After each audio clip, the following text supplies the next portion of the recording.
Hope you're having a great day today. Beautiful up here in Litchfield County in the northwest corner of Connecticut. Plethora of outstanding views, dirt roads, scenic views, you name it, great food spots.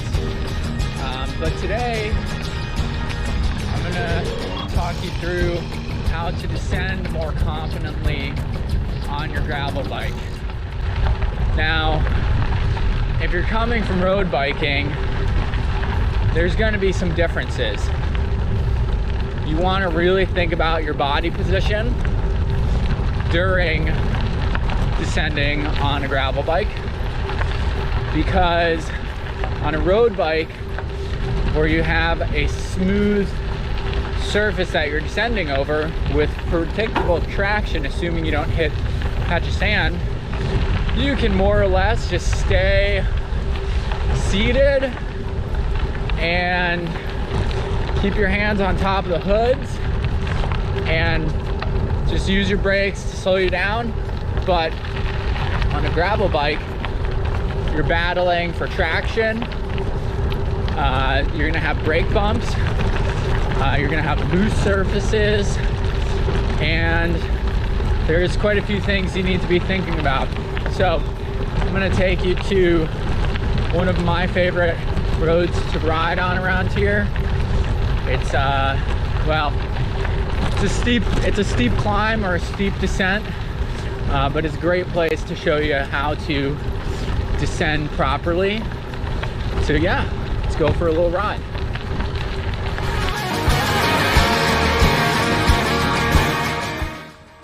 So I just came descending down Moosehorn. Steep, loose, gravelly descent, probably one of the more difficult ones in the area. But it's a good place because it will cover basically everything that you could encounter on a dirt road. So as I was starting to descend, I first shifted my hand positions. What I started off as is I was up in my hoods here, which is great for most riding. What that allows you is a nice comfortable position. When you're riding in the hood, you always want to have a little bend in your arms. You never want to be locking out your arms. That's a really good way to injure your elbow or your shoulder. So as I was descending, I was started in this position, but as it started to get steeper and looser, there's only so much strength you can have on top of your hoods here, because you're basically holding yourself up by your thumb and your thumb pad right here. So what I wanted to do is I wanted to get more purchase around the handlebar here. So that's when I dropped down into the drops.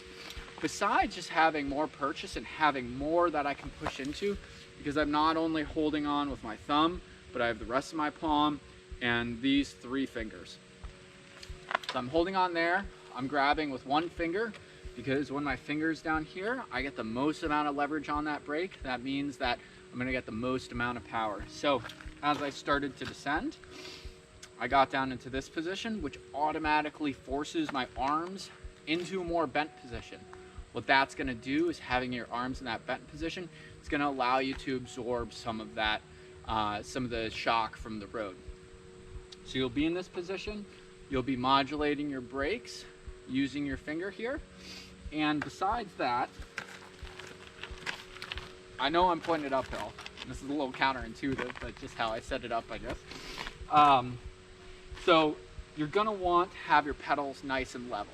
On a road bike, you can, have one pedal out to the outside, but that means that you're basically having one leg extended at all times, where we really want a nice bend in our knees so that we can absorb some of the brake bumps and any of the other chatter that goes beneath the bike, so we can remain in as much control as possible. So you're gonna ride with 1 foot in front of the other. So you're gonna have your pedals nice and level, have a nice bend in your knees. And the other thing you wanna think about is you wanna be standing off of the saddle. So you don't wanna be sitting right on the saddle. You wanna be hovering over it, maybe a couple of inches, because what that's gonna allow, if you hit a brake bump or you hit something else, if you're on the saddle, it's going to want to boot you off. and you'll lose control. So the more bend in your arms and in your knees that you have, the more in control you'll be. So what I'm going to go through now is I'm going to come through, I'm going to ride the corner first in that straight arm position, in the riding up on top of the hoods, and then I'm going to come through and ride in the proper position down in the drops with more of a bend in my knees. So let me know what you think.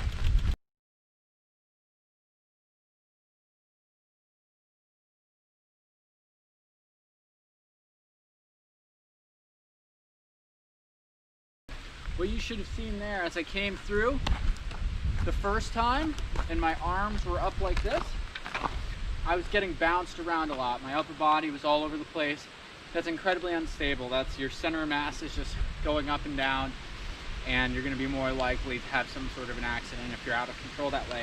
Whereas when I was down in my drops, you saw my back was more flat and my bike was doing a lot of the absorbing. My bike and my arms. And what that allowed me to do is have a really nice stable center of mass and be able to ride through all the bumps that this road had and be able to exit the corner safely. So next time you go out and ride, really think about your hand position and body position.